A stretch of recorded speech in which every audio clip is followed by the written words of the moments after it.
Queridos irmãos do Centro Espírita Bezerra de Menezes, meu boa noite. É um prazer enorme poder estar aqui novamente com vocês, ainda de forma virtual, né, por conta deste momento, mas continuamos nos sentindo naquela casa de oração que nos acolhe tão bem aos domingos à noite. Então, que possamos nos transportar neste momento para lá, pensar um pouco no clima espiritual daquela casa. Quem quiser pode fechar os olhos, sintonizar com o alto. Agradecer a Jesus por este momento de paz. Agradecer a Jesus pela sintonia que nos é proporcionada, pela possibilidade de tocar-lhe, pela possibilidade de entrar em contato com a sua doutrina.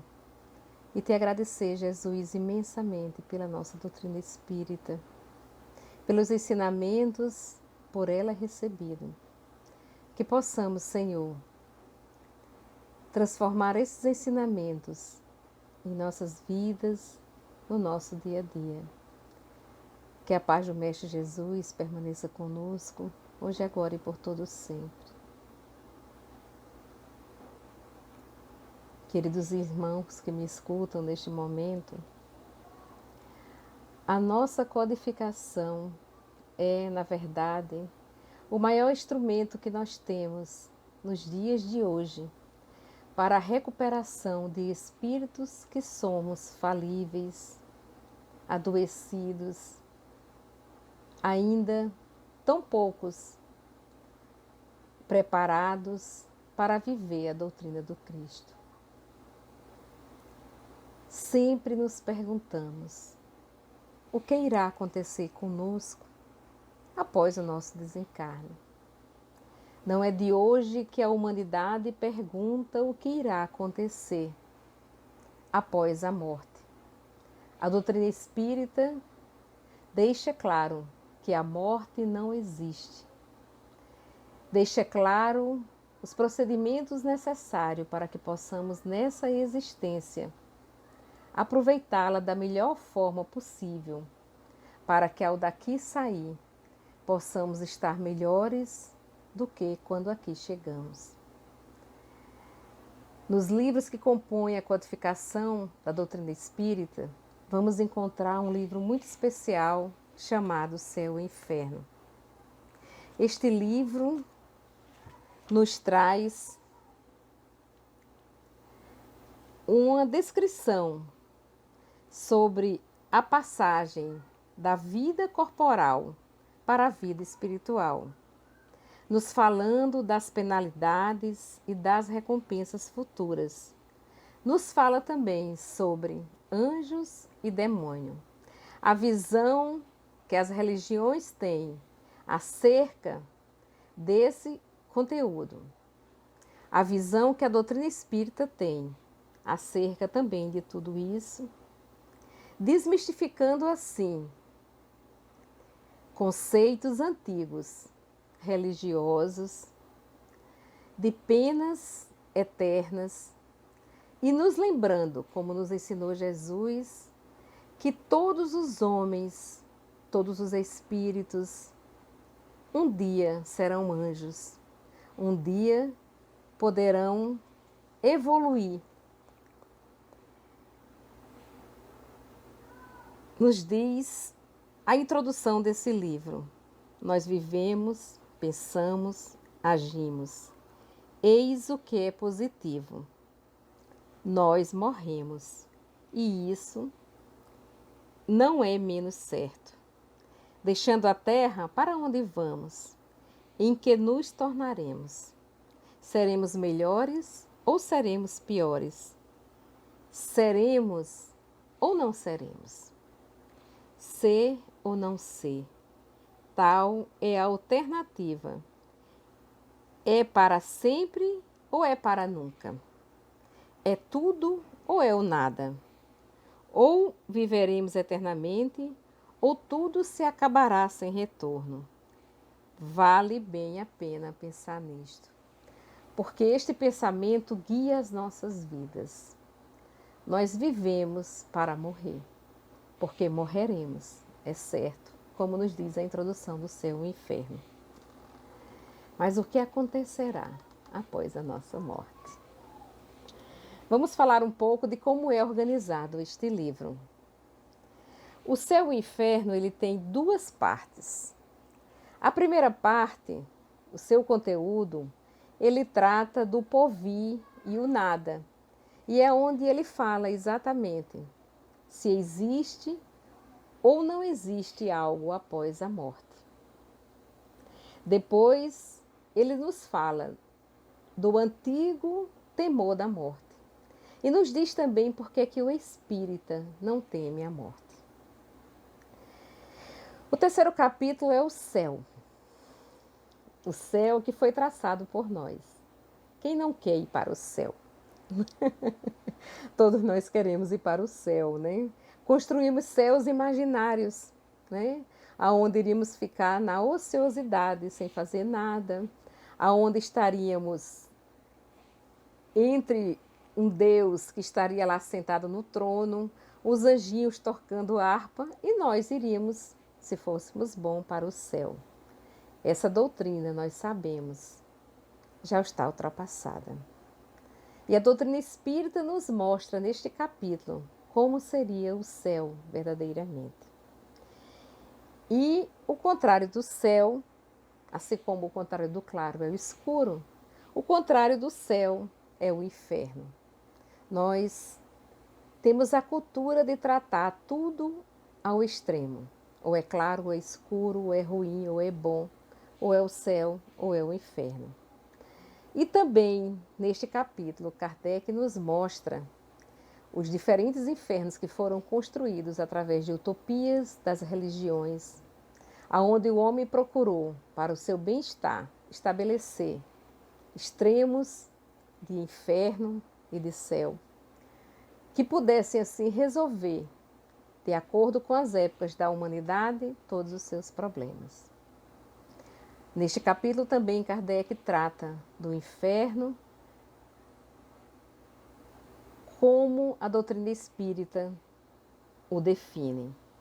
E o purgatório. O mundo já melhorou um pouco quando o purgatório foi criado, né? Só depois do ano 500 que foi criado, 500 após Cristo, que a igreja admitiu o purgatório. Até então só se admitia o céu e o inferno. E o purgatório passou a ser uma possibilidade de salvação. Uma possibilidade também de adquirir mais investimentos financeiros para a igreja. Porque, estando no purgatório, as almas poderiam encomendar rezas e assim, quando essas rezas fossem feitas, elas estariam salvas, independente das suas dificuldades e daquilo que haveriam praticado aqui na Terra. Então, o purgatório também, assim como o céu e o inferno, foi criado para deleito dos homens aqui na Terra. E essa, na verdade, é a doutrina das penas eternas. São aquelas penas que não admitem evolução, aonde ou se está no inferno, ou se está no céu, ou existe uma possibilidade de se estar no purgatório. Kardec nos fala também sobre os anjos, a criação dos anjos e dos demônios. Deus teria escolhido alguns espíritos para serem criados perfeitos, bons. E entre esses espíritos, um deles se rebela e vira o demônio. Como compreender um Deus que diferencia os espíritos, que cria uns para irem para o céu e outros para irem para o inferno? E como compreender um Deus também que cria um anjo que se rebela? Seria compreender que Deus cria o mal, nos fala Kardec.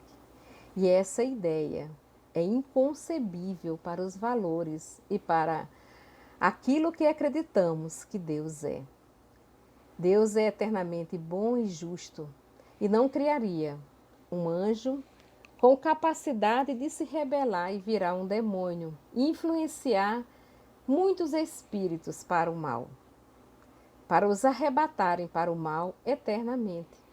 Então, Kardec nos mostra neste livro que as penas eternas não existem. Depois, a intervenção dos demônios nas modernas manifestações e da proibição da evocação dos mortos, nos lembrando da época de Moisés, que Moisés proibiu a evocação dos mortos, mas proibiu também para deleite daquele povo que, ao invés de escutar a sua doutrina, escutar a sua palavra, desviava os seus ensinamentos para mensagens que não contribuíam, adorando bezerros de ouro, com doutrinas extremamente equivocadas. E para que pudesse ter uma evolução de tudo isso, Moisés proíbe, sim, a evocação aos mortos. A doutrina espírita vem restabelecer com tranquilidade essas evocações.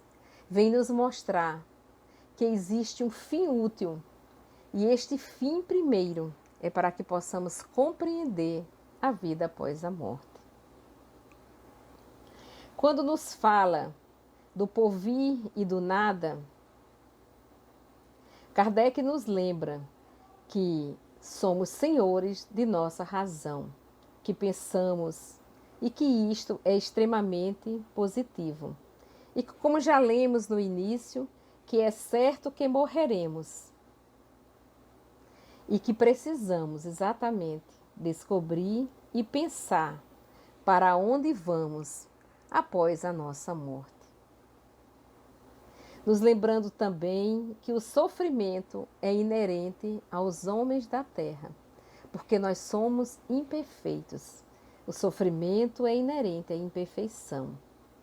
Toda imperfeição, assim como toda falta dela, promanada, traz consigo o próprio castigo nas consequências naturais e inevitáveis daquilo que fazemos. Assim, a moléstia muitas vezes pune os excessos. Da ociosidade nasce o tédio, sem que haja mistério de uma condenação especial para cada falta ou para cada indivíduo. Mas nos lembra também que todo homem pode libertar-se de suas imperfeições, por efeito de sua própria vontade. Pode o homem igualmente anular os males consecutivos e assegurar a felicidade futura. A felicidade que muitas vezes não é alcançada nessa existência, mas que com certeza será alcançada na vida futura, seja na espiritualidade, na erraticidade ou nas próximas reencarnações. Porque é através das reencarnações vamos ver que evoluímos. Então, resumindo um pouco o céu e o inferno, simplificando um pouco esta obra maravilhosa, podemos compreender que a cada um, como nos ensinou Jesus, segundo as suas obras. Porque esta é a justiça divina. É a justiça que nos ensina que é plantando que colheremos. Que é nos aprimorando, renunciando às nossas imperfeições, que iremos assim adquirir melhores condições.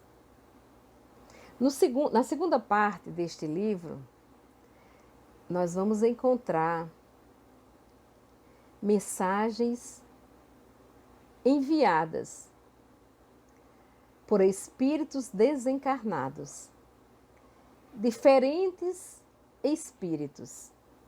Nos fala no início da segunda parte, Kardec, sobre a passagem, o passamento, a morte, que tem vários nomes, né? Ele chama o passamento. Neste capítulo, Kardec nos fala como nós nos sentimos na hora da morte. Porque se não temos medo, às vezes, como espírita, do que iremos passar depois da morte, se temos a certeza de que a nossa consciência nos guiará, mesmo sendo imperfeitos, por bons caminhos, na reparação daquilo que não conseguimos aqui na Terra, muitas vezes temos medo do momento da morte. E precisamos ler o Céu e o Inferno. Lá Kardec nos fala claramente de como será esse passamento. E que cada um morrerá como viveu. Se viveu de forma desesperada, morrerá de forma desesperada. Se viveu de forma tranquila, o pensamento também será tranquilo. O passamento, desculpe, também será tranquilo. Exatamente pelo mesmo princípio. Cada um segundo as suas obras, o seu comportamento, o seu estado mental, o seu estado de espírito. E se seguem aí as mensagens dos espíritos felizes primeiro, descrevendo a beleza e a plenitude do mundo espiritual. A grandiosidade do que é encontrar um plano espiritual após uma vida equilibrada e feliz. Uma vida de bondades, uma vida de dificuldades, uma vida de resignação. Depois Kardec nos traz mensagem de espíritos em condições medianas, que nem são tão felizes, não estão entre os mais evoluídos da Terra, mas também não estão entre aqueles que mais têm dificuldade no nosso planeta. São espíritos que estão em condição mediana, que ainda precisam ser socorridos, mas que já compreendem bem o processo da desencarnação, o processo que estão vivendo. A sua consciência lhes cobra algo, mas não existe desespero. Ou existe um topor, um desespero passageiro. E em seguida, esses espíritos adquirem a consciência do que fazer e de como se sentir para que possam, assim, ficar melhores. Depois Kardec nos traz mensagem de espíritos sofredores.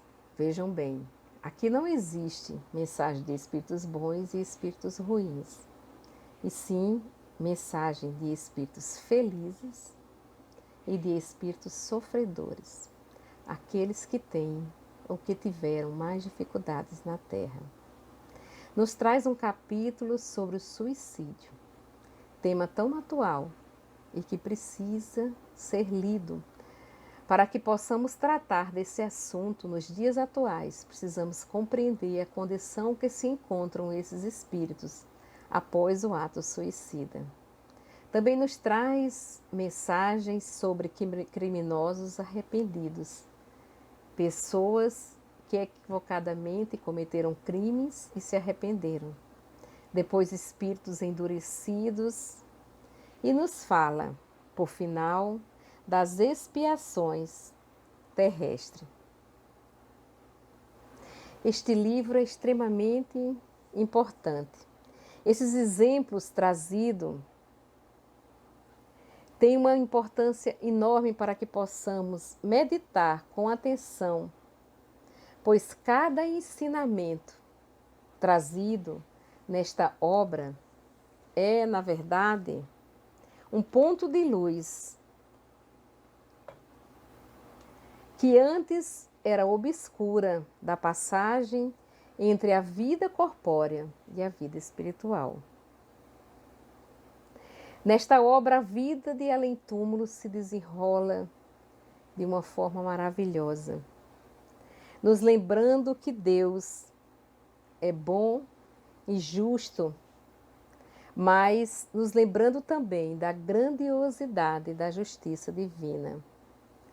Todos esses exemplos apresentados por Kardec do mundo espiritual Neles vamos encontrar os benefícios, as alegrias, as dores e os sofrimentos, como resposta natural de nossas ações e realizações diante da lei de Deus, enquanto estamos aqui encarnados. E Kardec faz isso não assentando em conclusões puramente teóricas, mas calçado em revelações e relatos consistentes de espíritos habitantes do mundo espiritual que falam de suas experiências. E todas elas submetidas ao crivo da razão, que não deixam dúvida nenhuma à sua realidade.